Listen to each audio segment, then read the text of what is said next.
जंगल के भीतरी भाग में चांदनी में नहाया एक प्राचीन जंगल खामोश खड़ा था।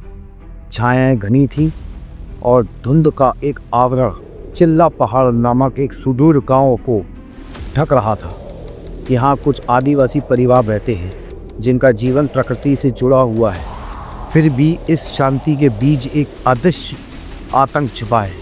गांव के बुजुर्ग फुसफुसाते हैं कि जंगल की गहराइयों में कहीं एक दुष्ट शक्ति सो रही है, एक आत्मा जिसका नाम कोई नहीं जानता।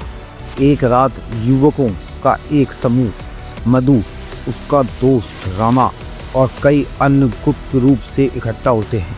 उनका नेतृत्व एक बुढ़ा ओझा वीरेन कर रहा है, जो प्राचीन मंत्रों, काले जादू और आत्माओं को बुलाने की गुप्त रहस्य का जानकार है। वह उस आत्मा को जगाना चाहते हैं और उसका इस्तेमाल अपने उद्देश्य के लिए करना चाहते हैं। कुछ बदला लेने के लिए, कुछ शक्ति पाने के लिए और कुछ केवल जिज्ञासावश। वीरेन मंत्र पढ़ता है, धूप जलाता है और जमीन पर गुप्त चिन्ह बनाता है। जैसे जैसे रात गहराती है, हवा भारी होती जाती है, यहाँ तक कि पत्ते भी हिलना बंद कर देते हैं। अचानक एक ठंडी हवा चलती है। जमीन की एक तराक से धीरे धीरे एक अजीब सा साया उभरता है। यह इंसान नहीं है और अंधेरे में इसकी आंखें चमक रही हैं। वीरेन और उसके साथियों को विश्वास था कि आत्मा उनकी बात मानेगी। वह उसे बांधने के लिए मंत्र पढ़ते हैं और तरह तरह के टोटके करते हैं, लेकिन आत्मा चुप रहती है। उसकी आंखों में बस ठंडी नफरत भरी रहती है। वीरेन आखिरी कोशिश करता है, लेकिन अचानक उसकी चीख निकल जाती है। उसका शरीर कांपने लगता है, उसका चेहरा विकृत हो जाता है। डर कर सब भाग जाते हैं। उस रात से गांव में अजीबोगरीब घटनाएं होना शुरू हो जाती हैं। लोग लापता हो जाते हैं, कुछ मरे हुए पाए जाते हैं। हर रात कोई ना कोई आत्मा का शिकार होता है। अदृश्य हाथ किसी का गला घोंट देते हैं, किसी के घर आग में जला देते हैं और कुछ के शरीर पर रहस्यमय निशान रह जाते हैं। गांव वाले डरे हुए हैं, कोई नहीं जानता कि अगला कौन है।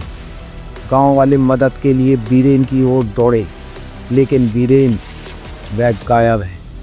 उसकी झोंपड़ी में उन्हें सिर्फ जली हुई धूपबत्ती, बिखरे हुए मंत्र की किताबें और ज़मीन पर बने हुए अजीबोगरीब निशान मिले।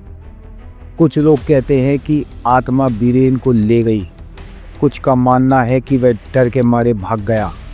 उसके बाद हर ओझा या तांत्रिक जो उस आत्मा का सामना करने की कोशिश करता है, एक एक करके गायब हो जाता है।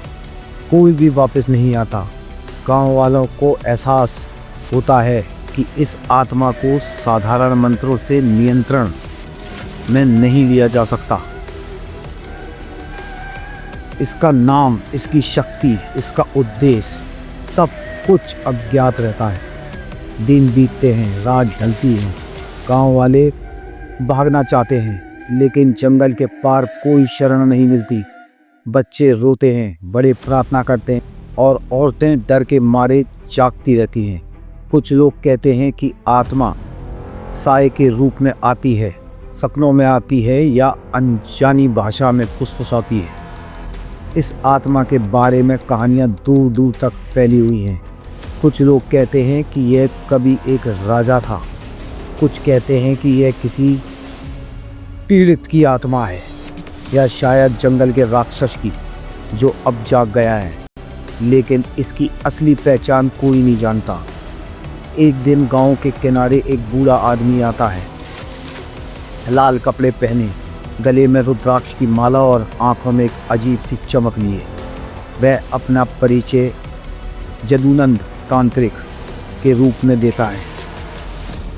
उसने चिल्ला पहाड़ की भयानक आत्मा के बारे में सुना है। गांव वाले उससे मदद की गुहार लगाते हैं। देर रात जदूनंद अकेले ही घने जंगल में उस आत्मा के ठिकाने पर पहुंचता है। उसके हाथ में एक त्रिशूल और पवित्र ग्रंथ हैं। वह शक्तिशाली मंत्रों का जाप करता है, अग्नि जलाता है और सुरक्षा घेरा बनाता है। अचानक हवा भारी हो जाती है, अंधेरा और वह बेनाम आत्मा एक बार फिर प्रकट होती है। आत्मा की आंखें आग से जल रही हैं, मुंह एक भयानक मुस्कान से मुड़ा हुआ है। मंत्र पढ़ते हुए जगुनानंद की आवाज़ गरजती है। आत्मा उस पर झपटती है, उसके चारों ओर हवा घूमती है। जगुनानंद अपने त्रिशूल मजबूती से पकड़े हुए है। उसके मंत्र एक ढाल का रूप ले लेते हैं। इसी अलौकिक शक्ति के टकराव से जंगल हिल जाता है, शाखाएं टूटकर गिर जाती हैं। अंतिम गूंजते मंत्र के साथ जगुनानंद चिल्लाते हैं, आत्मा चीखती है, उसका रूप धुंध की तरह विलीन हो जाता है और फिर हवा में मिल जाता है। भोर होते ही चिल्ला पहाड़ फिर से शांत हो जाता है। जगुनानंद थके हुए हैं लेकिन विजयी हैं। गांव वाले उन्हें प्रणाम करते हैं। वह उन्हें चेतावनी देते हैं, बुरी शक्तियों के साथ खेलना खतरनाक है। प्रकृति का संतुलन बिगाड़ने के भयानक परिणाम होते हैं। इससे सीख लीजिए, ऐसे कर्मकांड दोबारा मत करना। गांव वाले वादा करते हैं कि वे फिर कभी अंधेरी ताकतों को नहीं बुलाएंगे। जंगल में शांति लौट आती है, लेकिन उस रात की यादें सबके जहन में बसी रहती है।